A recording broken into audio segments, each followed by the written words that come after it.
kalian, penemu aljabar adalah Abu Abdullah Muhammad ibn Musa al-Khawarizmi. Aljabar berasal dari bahasa Arab, aljabar, yang berarti pertemuan, hubungan, atau perampungan.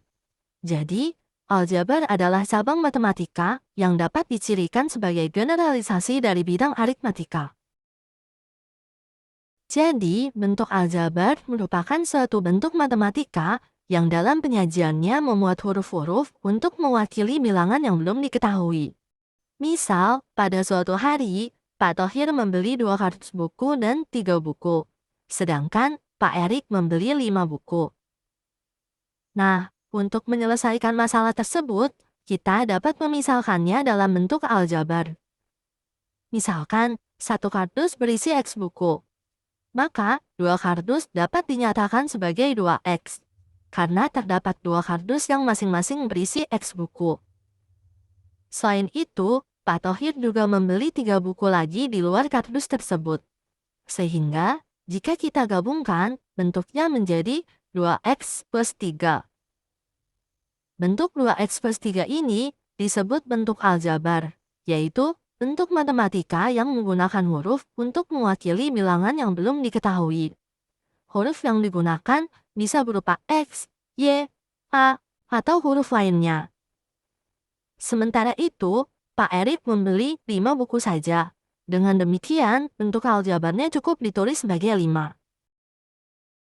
Sekarang, mari kita pelajari unsur-unsur yang terdapat dalam bentuk aljabar. Perhatikan bentuk aljabar berikut.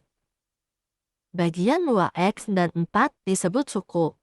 Artinya, bentuk aljabar ini terdiri atas 2 suku. Selanjutnya, pada suku 2X, angka 2 disebut koefisien, karena berfungsi sebagai pengalih variabel, dan letaknya di sebelah variabel. Huruf X disebut variabel, yaitu lambang atau huruf yang mewakili suatu bilangan yang nilainya belum diketahui. Sementara itu, 4 disebut konstanta, karena nilainya tetap dan tidak bergantung pada variabel. Jadi, dalam bentuk aljabar, 2X plus 4 terdapat 2 suku, yaitu suku 2X dan suku 4, yang masing-masing memiliki koefisien, variabel, dan konstanta. Selanjutnya, kita masuk ke contoh operasi aljabar. Misal, terdapat buah jeruk, susu, dan lollipop. Dengan jeruk, kita misalkan sebagai A, susu kita misalkan sebagai B, dan lollipop kita misalkan sebagai C. Sehingga dapat kita urutkan menjadi A ditambah B, ditambah B, ditambah C, ditambah C, ditambah C, ditambah A. Kemudian, untuk menyederhanakannya, kita dapat mengelompokkannya terlebih dahulu sesuai dengan hurufnya, yaitu A ditambah A, ditambah B ditambah B, ditambah C ditambah C ditambah C.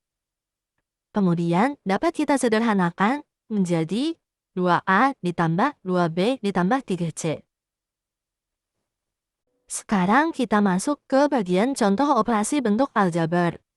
Dalam aljabar, kita bisa melakukan penjumlahan dan pengurangan pada bentuk-bentuk yang sejenis.